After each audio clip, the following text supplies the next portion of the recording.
Hey guys, welcome back to YouTube channel. अब हम जो क्लास 12 की केमिस्ट्री का क्वेश्चन देखते हैं, जो है refractive index of a solid is observe to have the same value along all directions.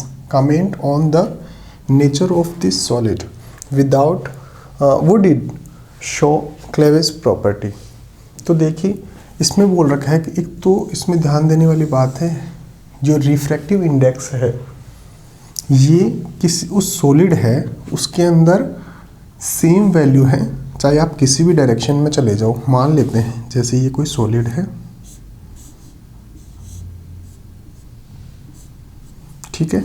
अब इसका कहने का मतलब क्या है कि आप जैसे मान लीजिए इस तरफ से ऐसे जा रहे हैं, तो आप इस पॉइंट पे अगर मेज़र करेंगे रिफ्रैक्टिव इंडेक्स, तो वो जितनी इसकी वैल्यू मिलेगी यहाँ पे मान लेते हैं x, तो इसके आगे चलेंगे तो यहाँ पर भी रिफ्रैक्टिव जो इंडेक्स है उसकी वैल्यू होगी x, फिर इसके आगे चलेंगे तो यहाँ पर भी होगी x।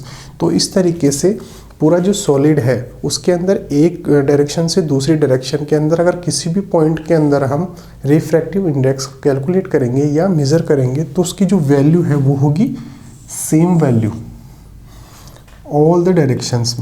तो इस पर हमें कमेंट करना है कि इसकी जो सॉलिड है वो किस टाइप का है और would it show cleavage property, ये क्लेविस प्रॉपर्टी शो करेगा या नहीं करेगा।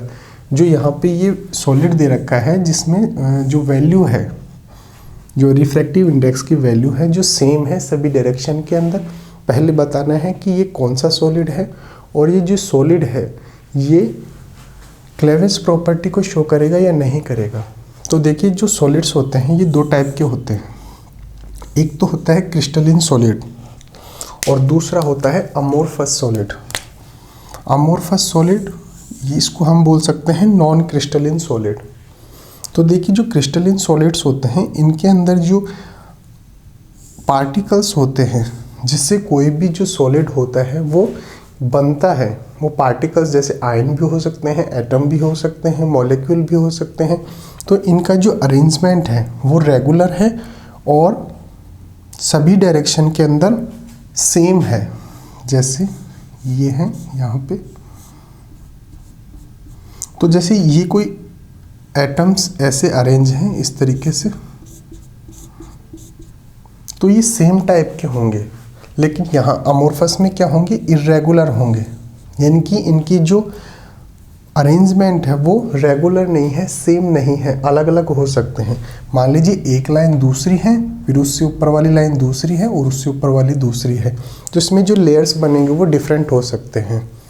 फिर बात करते हैं, ये एनिस्ट्रोपिक प्रॉपर्टी, ये एनिस्ट्रोपिक शो करते हैं और ये आइसोट्रोपिक शो करते हैं।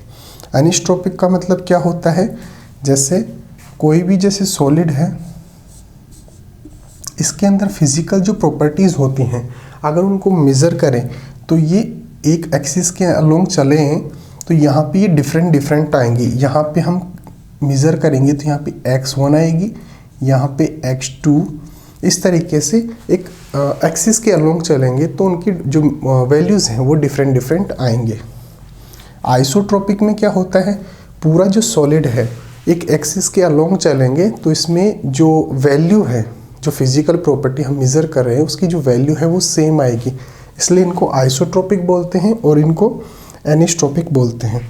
तो ये ट्रू सॉलिड इनको बोलते हैं और इनको स्यूडो सॉलिड या सुपर कोल्ड लिक्विड इस नाम से भी इनको जाना जाता है।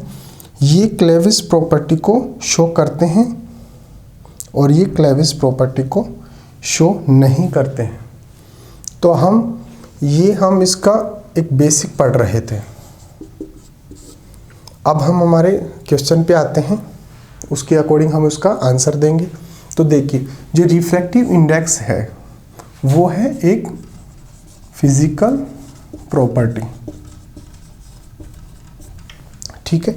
अब हमारे को क्या दे रखा है कि सभी डायरेक्शन के अंदर सेम है, यानी कि ये आइसोट्रोपिक है। हमने आइसोट्रोपिक में क्या देखा था, इसमें जो फिजिकल प्रॉपर्टीज़ होती है एक्सिस के अलोंग चलेंगे तो हर पॉइंट पे हमें जो फिजिकल प्रॉपर्टी की वैल्यू मिलेगी वो सेम मिलेगी। तो हमें क्वेश्चन में भी दे रखा है कि रिफ्रैक्टिव इंडेक्स यहाँ पे सेम वैल्यू है, एक एक्सिस के अलोंग चलेंगे तो उसकी वैल्यू सेम मिलेगी। तो सेम मिलेगी इसका मतलब क्या है, आइसोट्रोपिक है। और आइसोट्रोपिक कौन से होते हैं, अमोर्फस सॉलिड या फिर हम बोल सकते हैं नॉन क्रिस्टलिन सॉलिड्स। तो हम लिखेंगे कि ए solid has same value of refractive index along all direction is isotropic. और रिफ्रैक्टिव जो इंडेक्स होता है वो क्या है, एक फिजिकल प्रॉपर्टी है। तो हम इसका जो फाइनल आंसर लिखेंगे वो लिखेंगे it would not show a clean cleavage property when it cut with a knife, it would break into pieces with irregular surface. अब बात करें कि जो क्लेवेज प्रॉपर्टी होती है वो क्या होती है। तो देखिए, जब एक सॉलिड को हम काटते हैं इस तरीके से, अगर वो सेम पार्ट्स के अंदर डिवाइड हो जाए तो वो क्लेवेज प्रॉपर्टी शो करती है।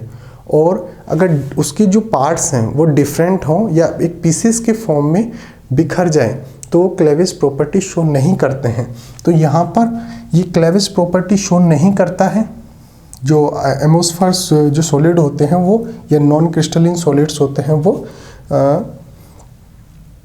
क्लेवेज प्रॉपर्टी शो नहीं करेंगे। इसका मतलब ये है कि ये जो सॉलिड है जो हमारे को दे रखा है, इसको अगर नाइफ यानी कि चाकू से काटेंगे तो ये सेम पार्ट्स के अंदर डिवाइड ना होकर छोटे छोटे पीसेस के फॉर्म में बिखर जाएगा।